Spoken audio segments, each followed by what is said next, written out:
Hello and welcome to another episode of Care Team Chronicles. I'm your host today, Jessica, and I've invited my friend and colleague, Dr. Rod Gatula, to join us to discuss how to talk to your doctor about cannabis. Dr. Gatula, thanks for being with us today. Thank you for having me. Of course. Those of you in Colorado have probably heard of Vibrant Health Clinic. Dr. Gottula has worked there for the last 2 years and has quickly become an expert in cannabis medicine, working alongside Dr. Margaret Getty. Tell us a little bit about your background and how you got started in medical cannabis.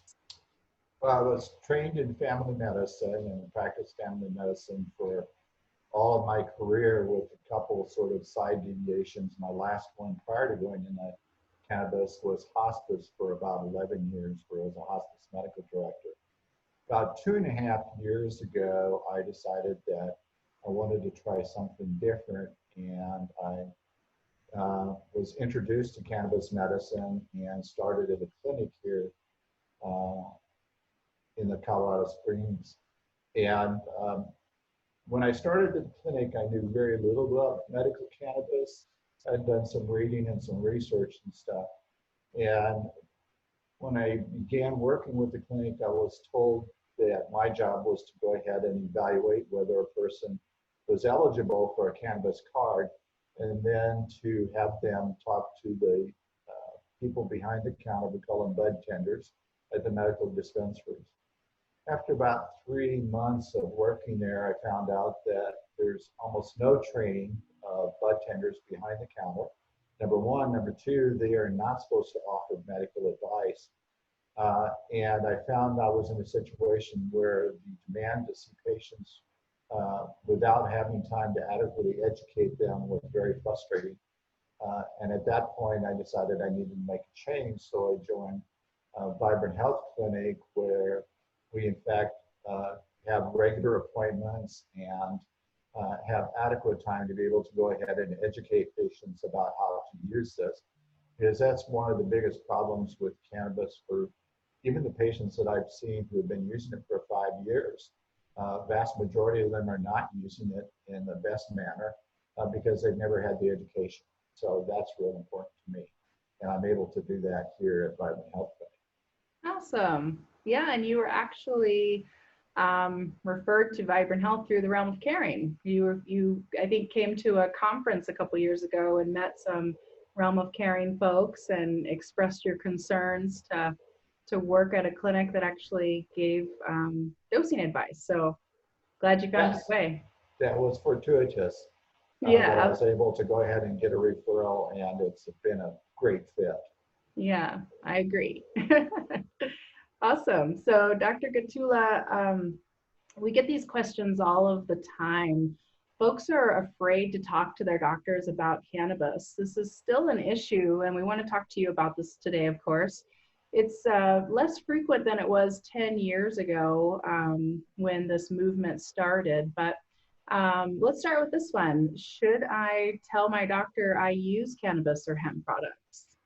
You should absolutely tell your healthcare provider that you're using cannabis, and there are a couple reasons for it. One is that although it's not frequent, there can be drug-drug interactions with cannabis and other medications you're taking. And so it's really important that your healthcare provider knows that you're using cannabis just to avoid those drug-drug interactions. And the other reason is to let your provider know what kind of benefits you're getting from the use of medical cannabis, so that they understand that it's not being used as a recreational drug, it's being used as a treatment. Mm-hmm. I agree for sure. Um, People want to know if they do tell their doctor, are they going to be turned into law enforcement, or are they going to be dropped as a patient? Will their doctor stop refilling their prescriptions? Well, there's three questions here. The first is, will they be turned into law enforcement? And they won't be turned into law enforcement because of HIPAA violations. So when you're talking with your physician, that information needs to be confidential, okay? They may, if they're very uncomfortable with medical cannabis, they may ask you to see another provider And if they're giving you drugs that are considered to be controlled drugs, such as narcotics, benzodiazepines, etc., they may be reluctant to refill those drugs while you're using medical cannabis, uh, unless you have a real good understanding between them about how you're using this, and they don't see any signs of abuse. Because one of the biggest concerns with healthcare providers with those narcotics and stuff is that they can be drugs of abuse. And unfortunately, medical cannabis has gotten a bad reputation over the years and stuff, and physicians aren't educated as well about it as they are about other medications. And so that may make them reluctant to go ahead and prescribe those controlled substances while you're with them. Mm-hmm. Yeah, that makes sense. We definitely don't want people to be afraid to talk to their doctors. So most doctors are very nice, like yourself. So it just sometimes takes a conversation. And what we're finding is that education is lacking. The endocannabinoid system isn't taught in medical school. It's hopefully will be one day, but there's a lot of doctors that just aren't educated. So another question that, or statement, I guess, you should definitely know the laws in your state. Some states have medical programs, recreational programs, or CBD only programs. We could refer you to a website called procon.org. You can look at each state law and know exactly what's going on if you're not clear. But in some states, just a handful these days, THC is still illegal. Of course, it's illegal federally still, but with these medical and recreational programs, patients are able to use THC legally. If you happen to live in one of those states where THC is still illegal, should you discuss any of this with your doctor? Well, I still think you should discuss it with your doctor, even if it's illegal, for what the reasons I just said earlier, is that there is potential for drug-drug interactions, and it's important that your physician know that you're using this. And it may actually help them turn them around a little bit if they're reluctant, if they see that your symptoms actually improve and that you're able to reduce other medications by using medical cannabis.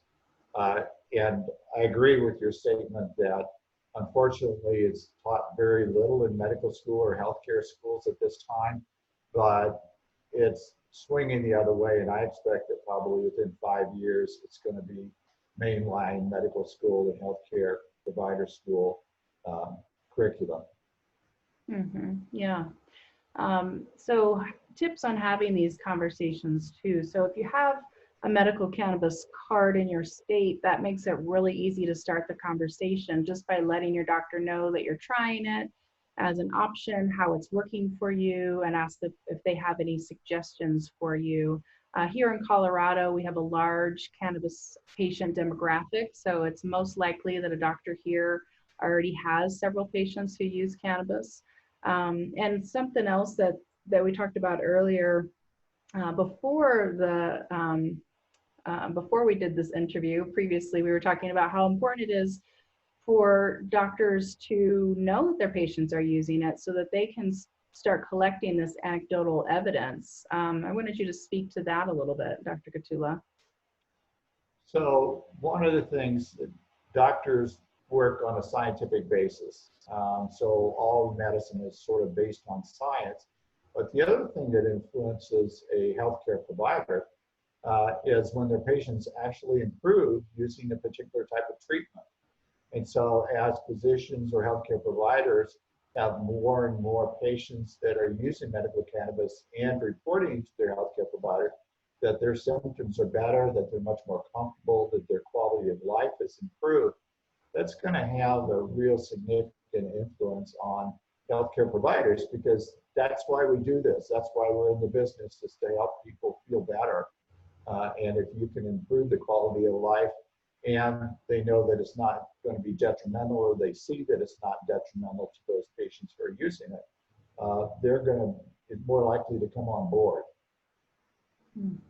Yeah, absolutely. So while we have a doctor on the line, we have some frequently asked questions that we receive. So we just wanted to get your opinion on these for those of you out there that still aren't comfortable talking to your doctor. Drug interactions. So that's a big question that we get. This is why we recommend people to talk to their doctors.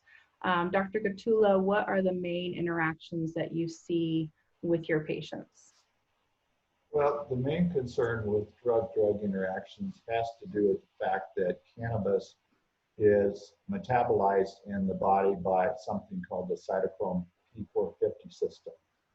And the cytochrome P450 system also metabolizes the vast majority of other medications that we take that are prescription medicines, etc. And if you're taking enough cannabis, what it can do is it can interfere with the body's ability to metabolize the other drugs and can actually either raise or lower the amount of the other drug that's in your body. One of the outstanding ones is warfarin, which is an anticoagulant and a blood thinner. And if you go ahead and take enough cannabis, it can interfere with metabolism of warfarin, and your blood thinning can get much worse to the point of bleeding. So you have to be very careful about that. So there are lots of potential drug-drug interactions. They don't occur very often. Usually it's related to high doses of medical cannabis as opposed to your typical doses. But again, it's something that's very important to monitor. Yeah, right. Another good reason to talk to your primary care doctor about this. Absolutely. So weaning off of medications and onto cannabis, or maybe weaning off of cannabis, but in any case, when starting cannabis or CBD products, we definitely recommend starting low and going slow. What other suggestions do you give to your patients? So when I have my patients start medical cannabis, usually I tell them not to alter any other prescription drugs that they're taking at the time. Once again, as I said before, their provider should know about it.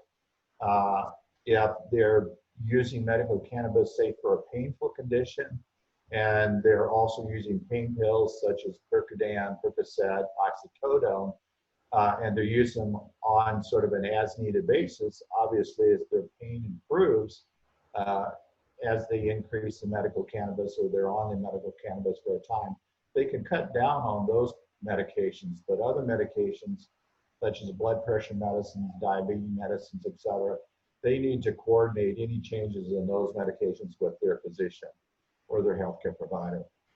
Yeah, and that goes also for drugs for epilepsy, right? So we have a lot of clients that have seizures and are starting cannabis therapy in addition to using their anti-epileptic drugs. So you would agree that those clients should still continue talking to their neurologists? Absolutely. They shouldn't change any of their epileptic medicines. As you mentioned, we see a lot of pediatric seizure patients. And fortunately, the pediatric neurologists work alongside of us when we start the medications. If in fact seizures dramatically decrease, as they do in most instances with the use of CBD and maybe some THC, the pediatric neurologist may decide to cut back or eliminate some of the other medicines. But we constantly counsel our patients and their parents not to go ahead and change medications without talking to that provider. Yeah, that's a good suggestion.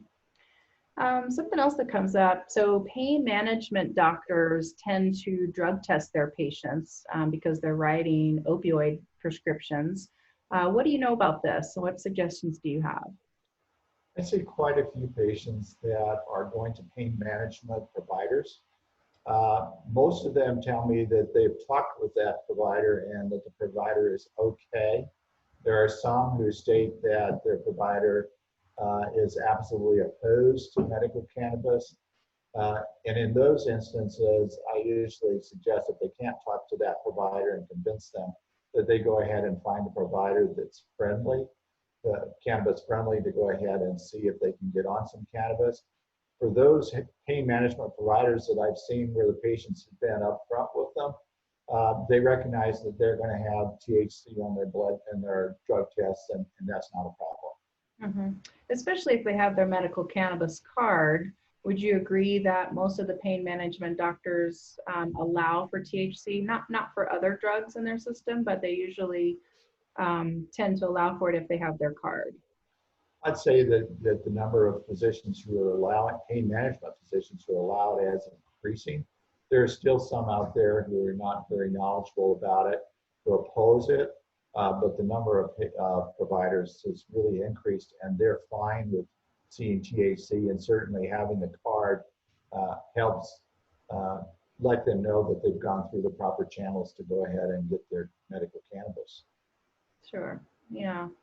And then of course it's legal here and in many other states, so it should be allowed. So tell us this, how often should you check in with your doctor, especially if you're taking other pharmaceuticals and you're also using cannabis? We had mentioned before that they should definitely let their doctors know if you're seeing a reduction in symptoms, but should this just go along with like their regular checkups just to kind of let their doctor in on what's happening? Yes, so it's assuming that they've been upfront with their healthcare provider to let them know that they're using medical cannabis, then generally you just follow the protocol that the healthcare provider sets up for whatever condition it is that they're treating you, whether it's diabetes or blood pressure. Obviously, if you start having some adverse reactions when you're using medical cannabis, they need to know about that right away. But otherwise, if you're doing fine, you just keep up with their regular schedule and let them know how you're progressing and how you're doing using the medical cannabis. Mm-hmm. And then the last question that we have for you is, my child has seizures. His neurologist is against cannabis. Should I look for another neurologist, or should I try to educate this one? Well, if you have a good relationship with the neurologist, my first response is try and educate that neurologist. Maybe even have that neurologist talk to other pediatric neurologists to see how they are dealing with using medical cannabis for their childhood seizures. If the neurologist is adamantly against it, I would say that the information out there and the research is so strong for using this with childhood epilepsy that you should go ahead and find another pediatric neurologist. Mm-hmm. Yeah. Luckily, there are many neurologists out there who are cannabis friendly. I wanted to mention that the Realm of Caring also has a directory on our website, which has a list of cannabis-friendly providers. So you should definitely utilize medical cannabis experts like Dr. Gottula instead of relying on your primary care or specialist to have the cannabis knowledge. Still want to gear you with those resources to try to educate them, but do know that there are thousands of practitioners out there who are listed on our directory, and probably thousands more that would like to be listed. So if your provider is interested, have them contact us. We'll also put a link in the comments below to that directory. One thing that we wanted to caution you on, if you are looking to get your medical cannabis card, dozens of states have medical programs now, and unfortunately, a lot of states don't regulate the clinics very well. And so there are things like we call mill clinics that are quick in and out, that see tons of patients a day, and they don't actually take the time to give you the dosing information, to go over product suggestions. So we definitely want to caution you on that. They may also just push you to go to the dispensary for dosing information or product suggestions. We love dispensaries, but they aren't usually trained to give specific dosing instructions or how to use products. So definitely utilize resources like the Realm of Caring care team, doctors like Dr. Gottula and doctors in your own state for sure. Another resource that we have for you, which I'll also add a link in the comments below, the Realm of Caring Research Library has around 700 peer-reviewed articles, including our article that we published with Johns Hopkins University last month. So you can search by condition. Our suggestion would be to go ahead and print out some articles and take that to your doctor. That way you already have done a little bit of research yourself, and then the doctor can take a look. You can also refer them to the web page, maybe write the URL on that handout for them. We definitely recommend it. As far as research goes, we mentioned that we just published with Johns Hopkins last month. The Realm of Caring has the largest observational research registry in the United States. With your help, we could make that worldwide. You can definitely enter your data once a month at your leisure. So it's in the privacy of your own home on a computer or a smartphone. It only takes about 40 minutes to enter in that information. And why that's so important is, one, so we can educate more practitioners, but also that's how the care team gives the answers that they have. It's not just because we think so or we heard this, it's because it's data backed. Everything is data driven that we do here. So definitely we'll have a link for that for you to enter your own data. You do not have to use cannabis to enroll. We need to have comparisons of cannabis and non-cannabis users, and you can use any products that you want to if you are a cannabis user. So definitely wanted to mention that. Is there anything else, Dr. Gottula, that you wanted to add? But I wanted to comment just briefly on my experience of seeing patients who've been using cannabis. I would say that probably 75% of the patients that I see who have been using it for 2, 3, 4, or 5 years have not been using it appropriately for their particular condition. And most of that has to do with lack of education. When I asked them how they decided on the particular regime of medical cannabis they're using, it was almost always by trial and error, talking to the bud tenders behind the counter. And what appears to happen is that after spending a lot of money trying different things, when they find something that sort of works, they go ahead and stop and stick with it. The amount of information that we have about prescribing medical cannabis now compared to 5 years ago is just astronomical. And even though mainstream medicine may not particularly agree with us, we know from our experience that if you get the right kind of medications, the right kind of cannabis, in the right dosage, et cetera, that's fine. And so I constantly encourage my patients to go to various websites like the Realm of Caring to go ahead and get more information on their own. Because as a rule, their primary care doctor isn't going to have that kind of background information about dosing and stuff. And it's unfortunate, but that's kind of the state of the art right at this particular point in time. So really encourage you I encourage my patients to educate themselves a whole lot about how to use this. Yeah, that's right. Empower the patients. Yes, exactly. So if you want to talk to Dr. Gottula, he is available for video consultations now. Telemedicine has been allowed during COVID, of course. So we'll have a link to contact him below. If you have any questions, feel free to email us, info@realmofcaring.org, or you can contact a care specialist at 719-347-5400, option number 1. And we'll have that information in the links below as well, or in the comments below, I should say. Thanks again for joining us for Care Team Chronicles. We will see you next week.